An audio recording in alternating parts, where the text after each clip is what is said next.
This is a model of an Oraski, which is a traditional round Otham home. Oras meaning round and ki meaning building, so like a round building. And Oraski are homes that we lived in pre-colonization. And I was inspired to do this model. So there's a specific memory that I have of growing up in the community, and we would go to the Arts and Crafts Center, which was in Casablanca, which is District 5. And one of the things that we would do is go to the Arts and Crafts Center, and I still remember being a kid, and it was such a beautiful center. And outside, they had kind of I don't know what, like an interpretive trail almost, where you'd get to see these kind of traditional structures. So I remember seeing like a vato out there, and I remember seeing this oraski when I was a kid and thinking, wow, this is so amazing that we used to live in homes like this that were rounded. And, these are not created in the community any longer for the most part. They're still created in my research booklet. I talk about this a little bit. They're still created for ceremonial purposes or kind of special for special purposes, but they're not used really for living in. And so one of the things is when I was thinking about what are some models that are representative of the community that make me think of my community, this is one of those that I really stuck in my mind, because I thought a lot about growing up and seeing that representation of it. And as I started doing more research about it, it was really fascinating to see, where these oraski come from, why we were building these, and then also, its place in this shift from pre-colonialism into kind of where we are now. The oraski really kind of stopped being built around like 1900 or so, late 1800s. And it was interesting doing the research for it because there was a big push to get us out of these style of homes by the federal government and by a lot of missionaries who were here as well. And kind of this idea of if we switched to more kind of modern constructed adobe homes, that would like push us towards being more civilized. And it was really interesting reading like early BIA or Bureau of Indian Affairs letters. And one of them specifically about this program that was created that offered incentives for folks who would switch their houses and build an adobe house. And specifically, it was if you move out of your old oraski and you go and build one of these adobe homes, we'll give you a wagon and we'll give you a bunch of seeds and food and crops. And the program was such a success. So many people took the government up on that offer that they soon started putting more restrictions on the offer and saying, actually, if you want this this benefit, you now have to cut your hair. You're not allowed to drink alcohol. And there were all of these other restrictions put on us to be able to access this offer. So one of the other things that I thought was interesting about the history of the oraski is that it actually caused this huge uptick in tuberculosis. And some of the research specifically looks at how we constructed these new adobe homes, but we didn't really get any training on like what is the best way to construct these homes. It was just kind of, hey, go figure it out. And so what that led to was, the traditional oraski is very airy, has kind of gaps for airflow to go through the home, but they were built with just one entrance, right?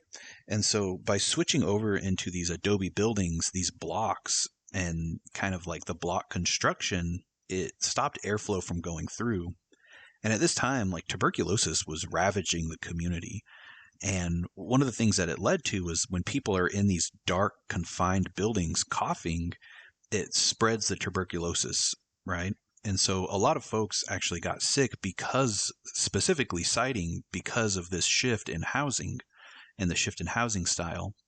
And so it was really interesting to me to think about that part of our kind of shift in culture, but also the shift in culture that going from these traditional style oraski over into adobe houses on our funerary rites.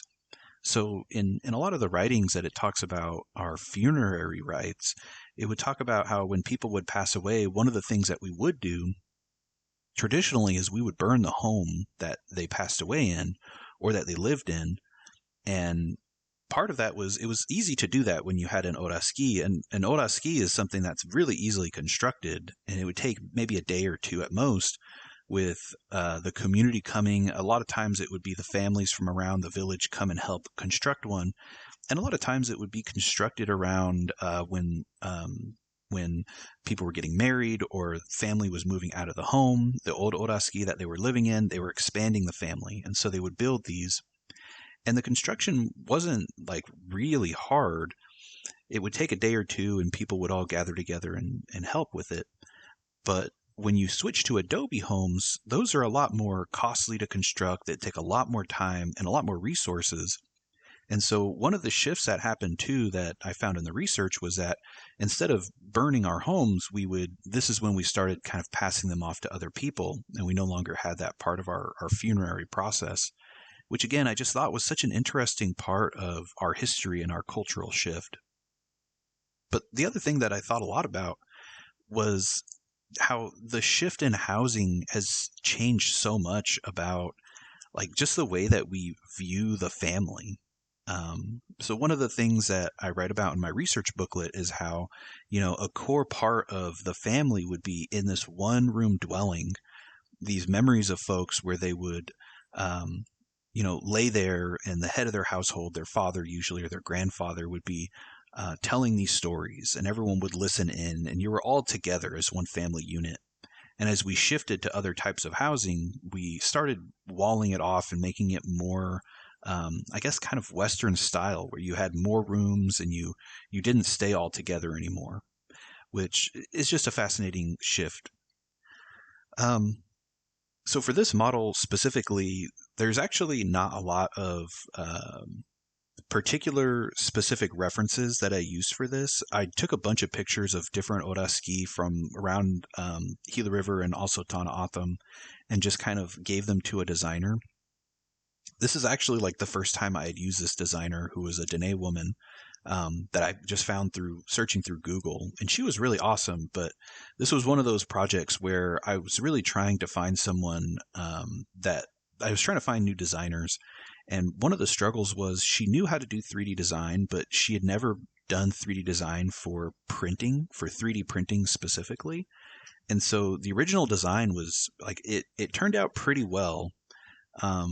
It's definitely not my favorite model because I think that there's a lot of detail that's lost in the translation from her original model into what we have now, because her original model was just huge. So a typical model that's created is maybe like 15 or 20 megabytes, which is a unit of size of like storage space. And so give the idea of like 15 megabytes, and her model was 150, 200 megabytes. Her original model was actually over a gig, which a gigabyte of space is just huge. So that was a learning process of trying to figure out how to translate that original file into what I have now, which it lost a lot of the quality of the model.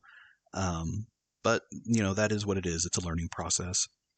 Still, this is probably one of the easiest models I've found to be able to print on an FDM printer. This getting printed in resin is okay. It's not a very finely detailed model because, again, a lot of the detail got lost. So printing it on FDM, to me, is actually a much better way to do it. But it really, to me, encapsulates this idea of like cultural shift and how each of these things that have changed over our history have really made it so that, what we live in today is nowhere like the way that we used to live pre-colonialism. And there's all these little shifts in our culture and in our family life that kind of stem from that. And finally, the last thing that I kind of want to talk about and leave with is part of, one of the interesting things in this specific model was really going out and talking with community members, talking with family members, and hearing so many different stories about how it was used, how people interacted with it. So a lot of times in the research that I did, it would say, families rarely stayed in an Oraski during the summer. A lot of times people slept outdoors. They would sleep under vatos, or they would just sleep out under the stars. And when in talking with people, other families would say, no, we always slept in these during the winter, during the summer. It didn't matter. We slept indoors. And so this was one of the first times that it really struck me that there's so many different stories and aspects to everything in the community.